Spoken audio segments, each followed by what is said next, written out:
Hey everyone.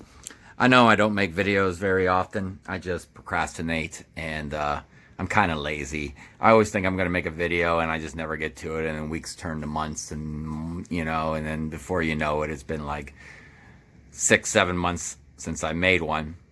Uh, but I wanted to show you guys something that I recently got on Facebook Marketplace. But right here, this is the top of my albums, my vinyl albums here. And I wanted to show you, I was recently at an Alice Cooper show, and the confetti that came down after the show, I picked it up off the ground and I put the actual confetti from an Alice Cooper show around my Alice Cooper figure. So I thought that was, I looked like a fool picking up trash off the ground, but the end result is kind of cool though. Anyways, it's hard for this room. This room is only so big down here. It's hard to have my vinyl and my CDs and even my cassettes at my fingertips without having to go upstairs to get CDs and stuff. So this closet, which was like for coats and things, I turned it into more storage for vinyl. And up here, I used to have, I need to get that mark off. I used to have a lot of CDs up there, and it took up a lot of space. And I'm going to need more space for vinyl. So up there I'll be stacking more vinyl. But right here I can keep CDs because you can't put records down here anyways. And then a couple little towers on the end too. But so to take care of this space and open it for more vinyl, I went on Facebook Marketplace and I bought this 400 disc changer. It was 65 American dollars. I don't know what that would be in pounds. And it holds 400 CDs. So I put 400 in there, and it took me a long time to, to get this set up. It probably took me about 7, 8, 9, 10 hours, 6 to 7 hours one day, and about 3 or 4 the next. It was ridiculous.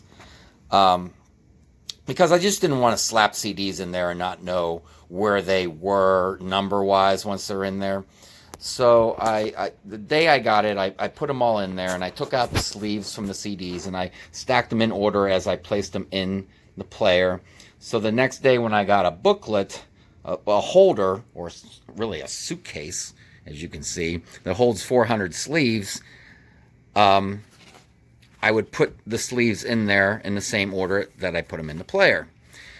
But they needed to be numbered. So I went to Staples and I bought these little stickers, and I wrote 1 through 400 on them, and I stuck them on each one, and then I started slowly putting the sleeves in each one, and every 10, 15, 20 sleeves I would have to press play on the player and make sure I'm still in line number-wise with what's in here.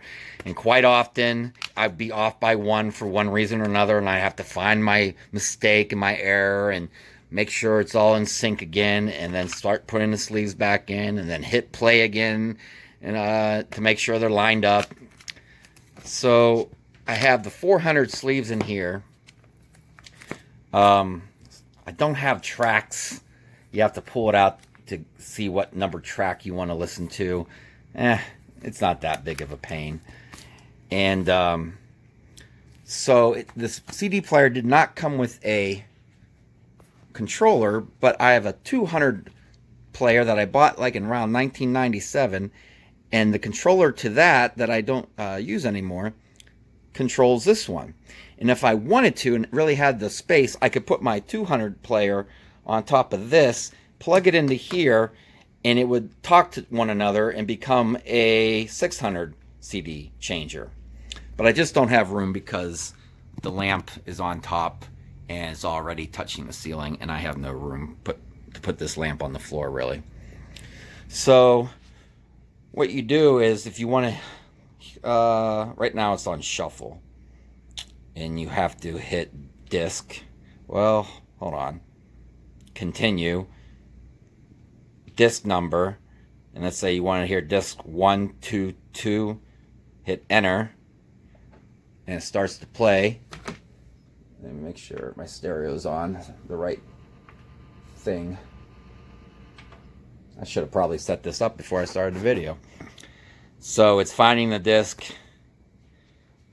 It's got the cool little blue light in there. And it grabs the disc. And it starts playing.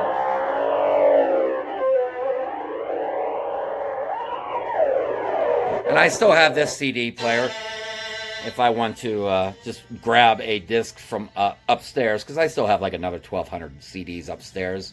So if I want to grab one upstairs and just play one, I'll stick it in there. So yeah, there you go, guys. So if you see one on the cheap, I would say get one.